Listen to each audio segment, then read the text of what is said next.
உங்க வாழ்க்கையில பல அவமானங்களை தாங்கிக்கிட்டு எல்லார் முன்னாடியும் ஒரு நாள் வாழ்ந்து காட்டணும்னு நினைக்கிறவரா நீங்க? உங்கள மாதிரியே லைஃப்ல பல அசிங்கப்பட்டு பெரிய கம்பேக் கொடுத்த ஒரு சாதாரண மனுஷனோட மோட்டிவேஷனான ஸ்டோரிய வாங்க கேட்கலாம். பெரிய நட்சத்திர ஹோட்டலில் நடந்து கொண்டிருந்த அந்த இரவு விருந்தில் அந்த விருந்துக்கு கொஞ்சம் கூட சம்பந்தம் இல்லாத ஒரு இளைஞன் சாதாரண உடை அணிந்து நின்று கொண்டிருந்தான். அப்பொழுது அவனை பார்த்து அங்கு போதையில் இருந்த ஒரு பணக்காரன், ஆளுங்களா யூனிஃபார்ம் போட்டு சர்வ் பண்றாங்க, உனக்கு என்ன, நீ போடலையா? சார் நான் ரிப்பீட். சார் நான் இங்க. ஓ. அந்த இளைஞன் உண்மையில் யார் என்று தெரியாமல் அவ்வாறு பேசினான். அந்த பணக்காரன், அவருக்கு ரிப்பீட். நீங்க யார் பிரதர்? நீங்க எதுக்கு இதெல்லாம் செஞ்சுட்டு இருக்கணும்? பரவாயில்ல, இருக்கட்டும். என்னோட ஃபேமிலி ஃபங்க்ஷன் தான், நானே கொடுக்குறேன். எடுத்துக்கோ. தேங்க்யூ. ரியலி? லாஸ்ட் டைம் நடந்த பார்ட்டியை நீ மிஸ் பண்ணிட்டேன்னு தோணுது. நான் கூட ரீசெண்டா ஒரு டீல் முடிச்சேன். ஹேய், எனக்கு மட்டும் சர்வ் பண்ணிருக்க, மற்றவங்களுக்கும் சர்வ் பண்ண. போயா. ஹரிஷ் அந்த விருந்தினை அளிக்கும் ஏஜே குரூப்ஸின் மருமகன் தான். அது எப்படி? யார் போய் சொல்லியும் ராஜேஸ்வர் குரூப்போட சிஇஓ கேட்காதவரு இவ போனதும் டீல்ல சைன் பண்ணிட்டாங்க. எனக்கு என்னமோ சரியா படல. ஊர்ல எப்படி ஒண்ணு சொல்லுவாங்களே, ஒண்ணும் இல்லாதவனுக்கு பொண்டாட்டியா இருக்கிறத விட உனக்கே புரியும்.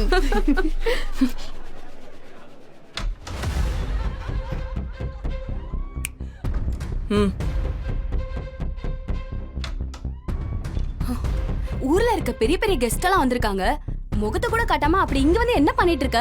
தமிழ்நாட்டுல இருக்கிற பெரிய பெரிய பணக்கார ஃபேமிலிஸ்லயே என்னுடைய ஏஜே ஃபேமிலி ஒண்ணு. அது வரைக்கும் எனக்கு பெருமையா தான் இருந்துச்சு. அந்த பெருமைக்கெல்லாம் காரணம் எங்க அப்பா. அவர் சொன்னாருங்கிற ஒரே ஒரு காரணத்துக்காக தான் அந்த ஹரிஷ போய் கல்யாணம் பண்ண. ஆனா பாத்தியா அவனும் அவன் போட்டிருக்க ட்ரெஸ்ஸும் இந்த மாதிரி ஒருத்தன் கையில என்ன புடிச்சு கொடுத்துட்டு எங்க அப்பா அவர் பாட்டுக்கு போய் சேர்ந்துட்டாரு. என் சொந்த வீட்லயே யாரும் அதுக்கப்புறத்துல இருந்து என்ன மதிக்கிறதே இல்ல அப்படின்னு நீ தான் நினைச்சிட்டு இருக்க சந்தனா? உன் மேல நம்பிக்கை இல்லாமையா உங்க பாட்டி உனக்கு இவ்ளோ பெரிய வாய்ப்பை கொடுத்திருக்காங்க? தமிழ்நாட்டோட நம்பர் 1 பிசினஸ் குடும்பமான ராஜேஸ்வர் குடும்பத்தோட 500 கோடி ரூபாய் டீல். பல வருஷமா யாரும் முயற்சி பண்ணியும் முடிக்க முடியாத ஒரு விஷயத்த நீ முடிச்சிட்டு வந்திருக்க. இதெல்லாம் உனக்கு பெருமை தானே? ஐயோ, அதுதான் பிரச்சனையே. இந்த டீல் எனக்கு எப்படி கிடைச்சதுன்னு கேட்டா கூட பரவாயில்ல. ஆனா எல்லாரும் என் நடத்திய சந்தேகப்படுறாங்க. அப்படிலாம் யோசிச்சிருந்தா உன் பாட்டி இவ்ளோ பெரிய பார்ட்டி அரேஞ்ச் பண்ணி கொடுத்திருப்பாங்களா? ப்ளீஸ் வா வா போலாம். Hi all. இந்த விழாவுக்கு வந்த எல்லாருக்கும் என்னோட வணக்கம். பல வருஷங்களா முயற்சி செஞ்சும் நடக்காத இந்த டீல சந்தனா ஃபர்ஸ்ட் மீட்டிங்கிலேயே எப்படி முடிச்சு கொடுத்தாங்கற அந்த ரகசியத்தை எல்லார்கிட்டையும் சொல்லும்படி கேட்டுக்கிறேன். நான் எப்படி இந்த டீலை முடிச்சேன்னு பாட்டியும் சந்தேகப்படுறாங்களா என்ன? இதே ஒரு பையன் ஃபர்ஸ்ட் மீட்டிங்லயே ஓகே பண்ணா அது அவன் பண்ண அச்சீவ்மெண்ட். இதே ஒரு பொண்ணு பண்ணா அதுக்கு அவ உடம்புதான் காரணமா? சந்தனா மேடையில் ஏறப்போகும் அந்த நொடி அந்த பாட்டிலை திறந்து அத்தனை பேரின் கவனத்தையும் தன் பக்கம் திருப்பியது சந்தனாவின் மாமா விக்ரம் தான். ஒரு நிமிஷம், இது ஃபேமிலி ஃபங்க்ஷன் நினைச்சேன், பாராட்டு விழாவா எப்ப மாறுச்சுன்னு தெரியலையே. என்ன உளர்ற விக்ரம்? சந்தனா பண்ணது எவ்வளவு பெரிய விஷயம். இதுக்கு தானே இவ்வளவு நான் நாம எல்லாரும் அவங்க இடந்தோம். நீங்க சொல்றதெல்லாம் சரிதான். சந்தனாவால தான் இந்த ப்ராஜெக்ட் கிடைச்சதுங்கிறது எவ்வளவு உண்மையோ அதே மாதிரி சந்தனாவால மட்டும்தான் இந்த ப்ராஜெக்ட் கிடைச்சதுன்னு சொல்றது எங்க எல்லாருடைய உழைப்பையும் கொச்சப்படுத்துற மாதிரி இருக்கு. தொடர்ந்து ராஜேஸ்வர் குரூப்பை புஷ் பண்ணிக்கிட்டே இருந்தோம். அவங்க அதை பார்த்துட்டு இன்னைக்கு அந்த டீல்ல சைன் பண்ணிருக்காங்க. சந்தனா, இந்த டீலை ஓகே பண்றதுக்காக அவங்க ஏதாவது ஸ்பெஷல் டிமாண்ட் வச்சாங்க? அப்படிலாம் எதுவும் இல்ல. பாத்தீங்களா, இதெல்லாம் நம்ம பில்டப் தான். அது வேற யாரும் இல்ல, அனுராதா பாட்டியோட மகன். ரொம்ப நாளா ராஜேஸ்வர் குரூப்போட சேர்ந்து பிசினஸ் பண்ணணும்னு ரொம்ப ட்ரை பண்றாப்ல. ஒன்னும் ஒர்க் அவுட் ஆகல. லுக் தேர், சந்தனாவுடைய ஹஸ்பண்ட். இவ்வளவு பெரிய பார்ட்டி நடக்குது, எப்படி ட்ரெஸ் பண்ணிருக்காரு பாருங்க. சொந்த புருஷனை நல்லா கவனிச்சுக்கிறதுக்கும் பாத்துக்கிறதுக்கும் ஒரு பக்குவம் தேவை. நீங்க நல்லா யோசிங்கம்மா.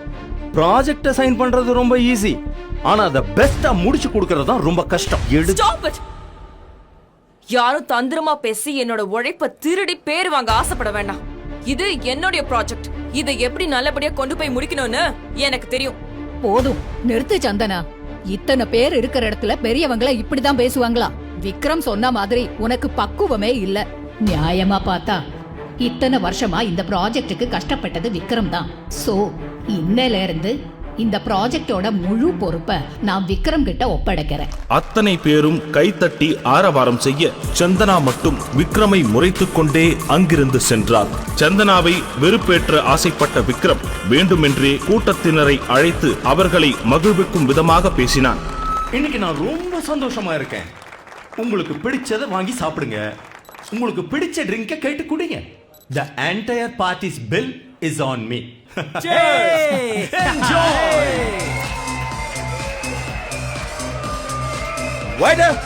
இங்க இருக்கிற எல்லா டேபிளுக்கும் ஒரு கிராண்ட் க்ரூ ஷாம்பைன் எல்லாருக்கும் கொடுங்க. Okay sir. ஆனா அந்த கடைசி டேபிள்ல உட்கார்ந்துட்டு இருக்கான் பாரு ஒரு பிச்சைக்காரன், அந்த நாய் டேபிளுக்கு மட்டும் எதுவும் போக கூடாது. புரிஞ்சுதா சார்? ஒரு விஷயம், அந்த ஒரு பாட்டிலே 20 லட்ச ரூபா வரும். யோ, நீ பேசிட்டு இருக்கிறது ஏஜே கம்பெனியுடைய புது சிஇஓ. Okay sir. ஓகே, சொன்னதை செய்.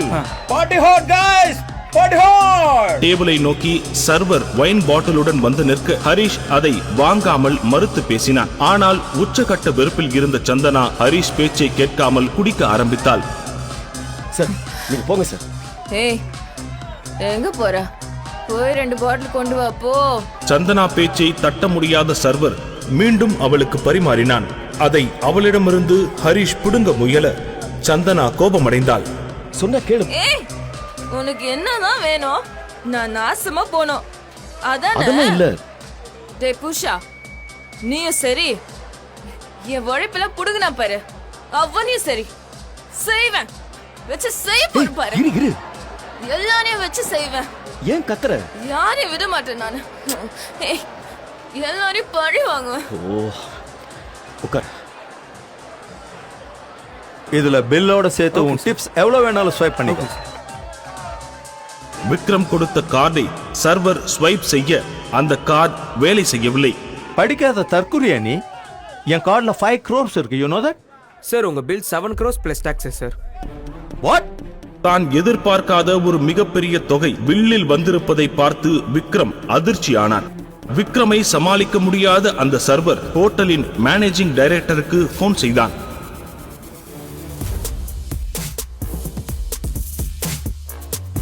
என்ன நடக்குதுங்க? ஏன் இவ்வளவு சத்தம்? சார் தான் சார் பில் பே பண்ணாம பிரச்சனை பண்ணிக்கிட்டு இருக்காரு.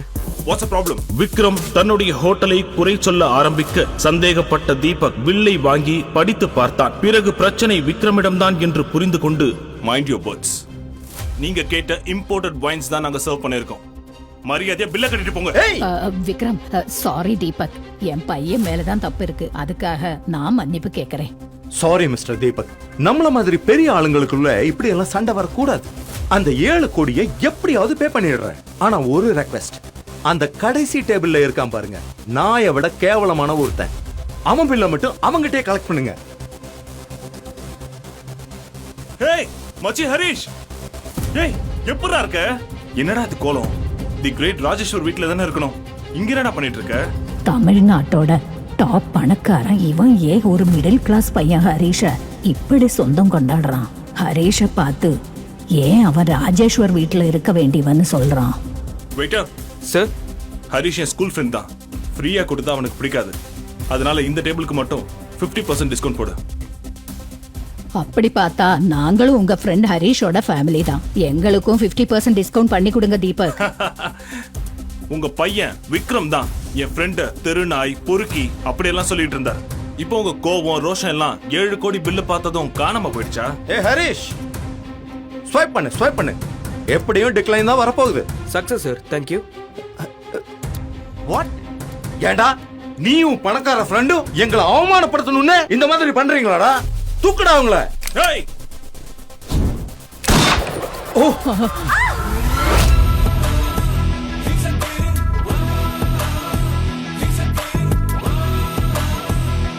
டேய் தூங்குறாடா. சாரி மச்சி. அவன் மேல ஒரு சின்ன கீறல் பட்டுச்சுன்னா அடுத்த அரை மணி நேரத்துல என்ன ஆவீங்கன்னு உங்க யாருக்குமே தெரியாது. மச்சி, சிஸ்டர் கூப்பிட்டு கிளம்புடா, நான் பாத்துக்கிறேன்.